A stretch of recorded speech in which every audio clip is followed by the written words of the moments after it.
안녕하세요. DI 프로그램 맥스 원장입니다. 오늘은 대학 입학 합격 요소 분석이라는 제목을 가지고 방송을 하겠습니다. 오늘 방송은 좀 다르게 수치가 좀 많이 나오거든요. 그럼 결국 이 수치들을 뭘 나타내냐면은 대학교들이 학생들이 제출하는 그 많은 서류들 중에서 어떠한 요소들에 어느 정도의 가중치를 주고 어느 정도 중요한지를 판단하는지 그 내용을 좀 공유하고자 합니다. 그래서 첫 번째 슬라이드 같은 경우에는 저희가 그 많은 사람들이 갖고 있는 좀 오해를 좀 풀고 싶어요. 대부분의 경우 우리가 레거시라는 단어를 써가지고 내가 어느 고등학교 다니면은 우리 학교에서 몇 등 하면 어느 정도 가겠구나 이야기를 듣습니다. 그리고 좋은 고등학교를 다니는 아이들은 나는 그래도 어느 정도는 가겠지. 그런데 또 우리 학교는 단 한 명도 아이비리그를 간 적이 없기 때문에 나는 아이비리그는 못 가나요? 이런 질문을 하시는데요. 이 표를 보시면은 알다시피 첫 번째 High School Attended 보면은 여기 4개 항목이 있죠. 첫 번째 Considerable Influence, 엄청난 영향을 많이 준다는 거고, 그 Moderate Influence, 어느 정도 영향이 있다는 거고, Limited Influence, 뭐냐면은 조금 영향이 있다는 거고, No Influence는 아예 영향이 없다라는 건데, 저는 딱 두 가지 내용을 한번 볼게요. 첫 번째는 High School Attended, 내가 다니는 고등학교에 따라 가지고 나의 대학교 입학 결과는 어떻게 결정될까요? 보면은 매우 유의미한 영향이 있다는 몇 프로인가요? 3%밖에 안 돼요. 그리고 어느 정도 영향이 있는 것도 18%밖에 안 되고 영향이 없다라는 게 40%거든요. 그렇기 때문에 궁극적으로 보면은 영향이 있다가 20%, 없다가 40%이기 때문에 우리 학교에서 단 한 명도 아이비리그를 간 적이 없다. 단 한 명도 내가 가고 싶은 대학교를 간 졸업생이 없다고 해서 내가 못 가는 건 아니에요. 이게 되게 중요합니다. 그 많은 사람들이 자기가 지금 다니고 있는 학교의 레거시 때문에 고등학교 1학년, 2학년, 3학년 때 전학을 왔다 갔다 하지만 레거시만을 가지고 학교를 옮기는 것은 권장되지 않습니다. 그리고 그러한 현상은 이 표에 명확하게 지금 나타나고 있고요.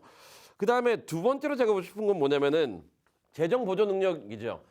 많은 분들이 뭐 FAFSA나 CSS 프로파일을 작성해가지고 내가 Financial Aid를 신청하면은 합격에 불리하지 않습니까? 라는 얘기를 해요. 근데 여기서 아셔야 되는 건 뭐냐면은 그 Financial Aid 주는 사무실과 Admission 주는 사무실이 달라요. 그렇기 때문에 Admission은 주되 Financial Aid를 안 줄 수가 있거든요. 근데 이런 걸 떠나가지고 한번 수치로 볼게요. 미국 대학교들 같은 경우에는 여기서 항목 Ability to Pay 여기 노란색으로 나와 있죠. 뭐라고 적혀 있나요?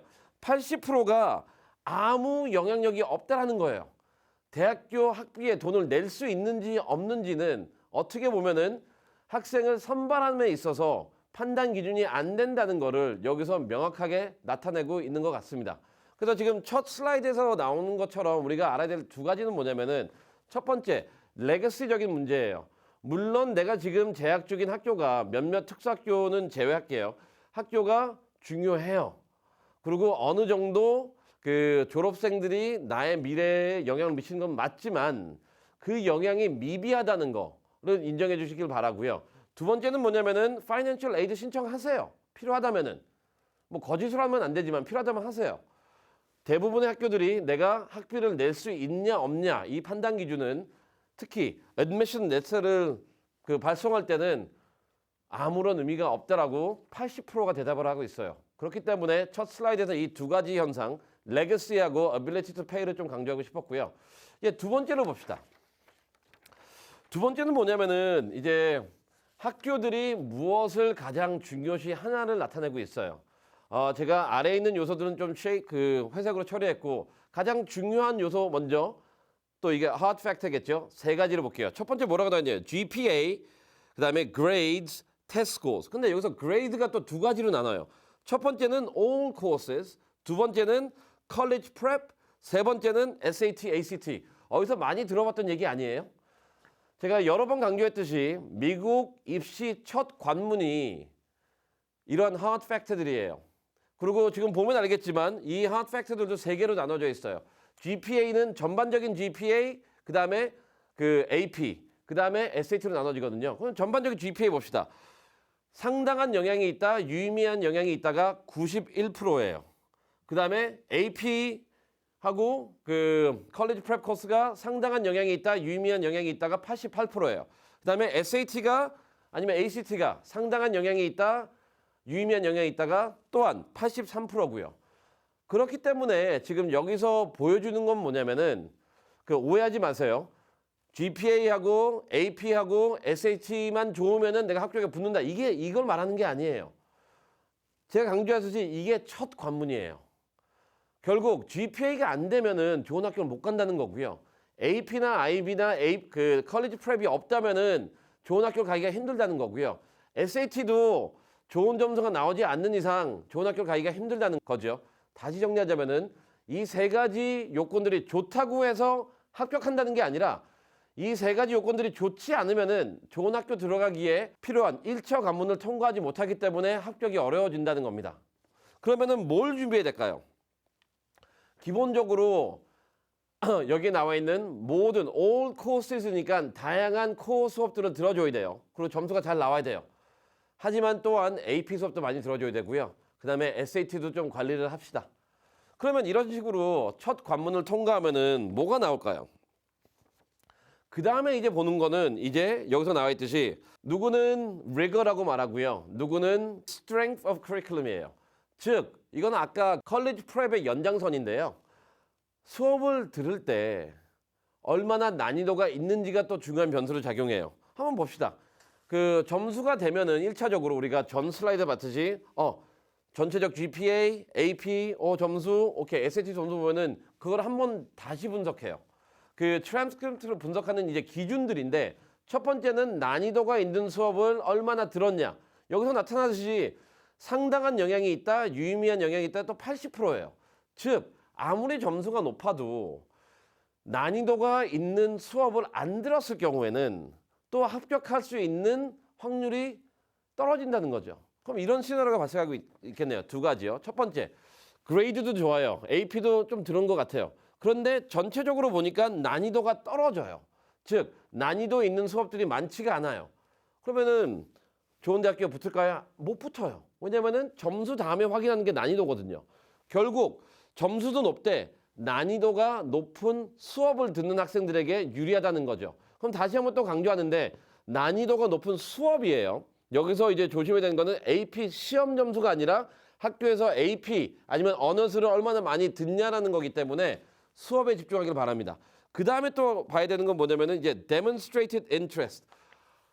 솔직히 여기는 제가 노란색으로 표시 안 했던 게 뭐냐면은 그 demonstrated interest는 전공과 관련된 거거든요. 근데 여기서 유의미하다, 상당히 유의미하다, 아니면 그냥 유의미하다가 한 30%예요. 이건 뭘 의미할까요? 이것도 크게 두 가지를 의미합니다. 첫 번째는 뭐냐면은 이 전공과 관련된 수업 선택은 특정 전공에 제한되어 있다는 거예요. 즉, 이 표가 공대나 이과대학 중심으로 이루어졌다면은 전공 관련된 수업이 어느 정도 의미가 있습니까 하는 결과는 80%, 90%로 증가할 거예요. 하지만 이거는 전반적인 내용이기 때문에요. 지금 30% 나와 있습니다. 그럼 다시 첫 번째 유의미한 거는 이 내용이 30%라고 해서 모든 전공에 적용되는 게 아니고요. 이과나 공대 같은 경우에는 전공 관련성이 매우 더 높게 나타날 수 있다는 것을 명심해 주길 바라고. 근데 두 번째 더 의미 있는 건 뭐냐면은 대부분의 학생들은 본인이 어떤 전공을 하고 싶은지 모른다는 거예요. 그렇기 때문에 11학년 때 본인이 특정한 전공에 대한 관심이 없다. 특정한 전공에 대한 이력이 없다. 괜찮아요. 이 표를 보세요. 대학교에서 성적을 보거나 본인의 교과목을 보거나 학업적 활동을 봤을 때 수업 난이도는 높게 봐요. 하지만 전공 관련성은 30%밖에 유의미하지가 않거든요. 이는 즉 어려운 수업을 다양하게 많이 들으라는 거예요. 그 다음에 다양성을 통해서 관심을 찾아가라는 거예요. 그렇기 때문에 본인이 반드시 인턴도 할 필요 없어요. 그리고 본인이 반드시 특정 전공에 대해서 올인할 필요도 없어요. 단순히 내가 다양한 영역에서 다양한 지적 호기심을 갖고 공부하고 있다는 걸 보여주면 되고요. 그냥 공대나 이과대학교를 제외하고는 본인이 그 전공에 대해서 직접적 경험이 없다고 해도 그 전공을 지원하는데 무리가 없다라는 거를 제가 보기에는 이 표가 또 나타내는 것 같습니다. 이런 식으로 우리가 GPA가 나왔고 그다음에 그 GPA의 그 구성이 나왔고 그게 전공 관련성은 얼만큼 중요한지 그다음에 난이도는 얼만큼 중요한지 이런 식으로 수치적 평가가 끝난 다음에는 이제 대학교들이 보는 그다음에 내용들은 뭐냐면요. 제가 요거를 먼저 넣었던 거는 이제 많은 분들이 이거를 간과하기 때문에 그래요. 여기서 나오는 거는 Teacher's Recommendation과 Counselor Recommendation이에요. 많은 학생들이 수업에 집중하고 활동에 집중하다 보니까 이 부분을 놓쳐요. 근데 잘 봅시다.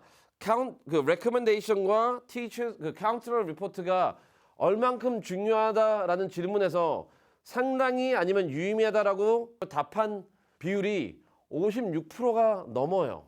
그럼 잘 봅시다. 지금 성적이 다 좋아요. 그래서 난이도도 했어요. 이런 애들은 많이 있거든요.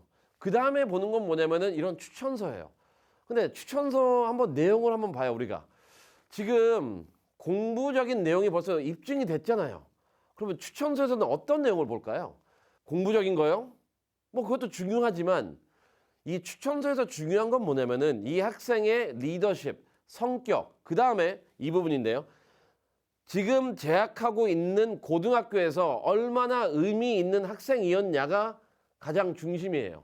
다시 한번 봅시다. 그러면 이걸 설명한다면은 대부분의 아시아인 학생처럼 공부에만 집중하고 자기 상에만 집중하고 자기 발전한 아이들에게는 과연 좋은 추천서가 나올까요? 물론 학업적으로 뛰어나다는 얘기는 나올 수 있어요. 근데 한번 우리가 보세요. 이 추천서의 기능이 뭐라고 했죠? 이 공동체 안에서 어떠한 인격체를 갖고 있으며 이 공동체 안에서 얼마나 기여를 했으며 이 공동체 안에서 얼만큼 도움이 되는 아이인지를 입증하는 서류가 Teacher's Recommendation과 Counselor Report이기 때문에 활동을 안 하거나 학교에서 봉사활동을 안 하거나 아니면 학교에 있는 소셜 이벤트에 참여를 하지 않으면은 추천서가 강하게 안 나와요. 또 착각하는 분들이 있어요. 내가 공부를 잘하니까 선생님이 잘 써준다고 했어.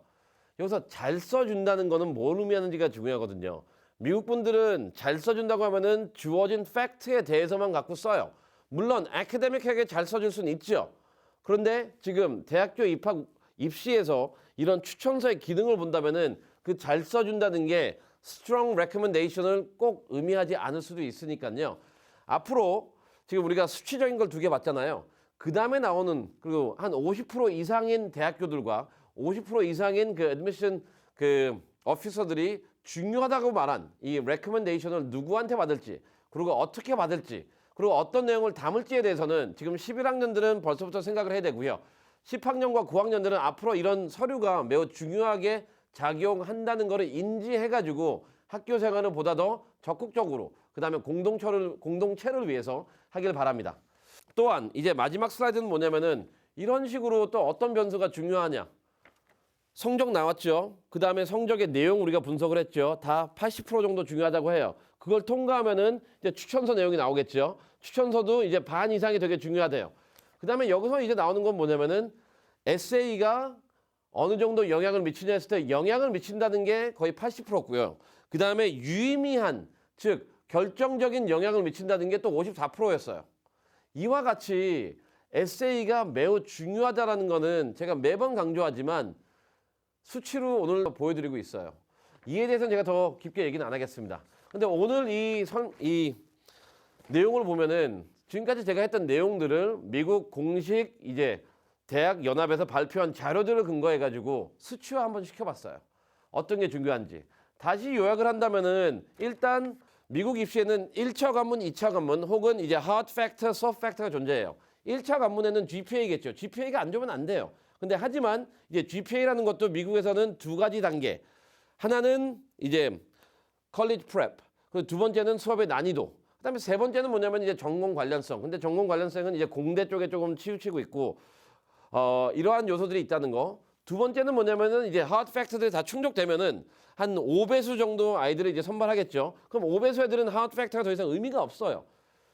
그럼 이 5배수 있는 애들을 어떻게 평가할까? 2가지 기준입니다. 하나는 추천서고요. 근데 아까 말했듯이 추천서는 학업적 내용보다는 이 학생에 대한 진솔한 내용, 그 다음에 에세이가 되는 거예요. 이와 같이 어느 하나가 어디보다 더 중요하다, 안 중요하다 이런 건 없어요. 그런데 우리가 오해해야 되지 않은 부분은 뭐냐면은 그럼 많은 사람들이 오해하는 거는 내가 첫 번째 점수가 좋으면 대학교에 붙는다? 아니에요. 점수가 안 좋으면 떨어질 수 있어요. 하지만 점수가 좋다고 해서 붙는 건 아니에요. 추천서 내용이 좋아야 되고 그 다음에 에세이가 좋아야 돼요. 크게 한 세 가지를 하겠습니다. 점수 좋고 추천서 좋고 에세이 좋은 애 합격하겠죠. 점수 좋고 추천서 안 좋고 에세이 안 좋은 애 불합격이겠어요. 점수는 몇몇이 안 좋아요. 하지만 추천서 좋고 에세이 좋아요. 합격할 가능성 높아져요. 이러한 유형이기 때문에 앞으로 대학교를 준비함에 있어서 이거는 조금 좀 잘 받아들여 주세요. 너무 점수에만 치우치지 말고. 네, 오늘은 제가 기존에 했던 내용들을 어떻게 보면 수치화 시켜가지고 한번 설명을 해드렸고요.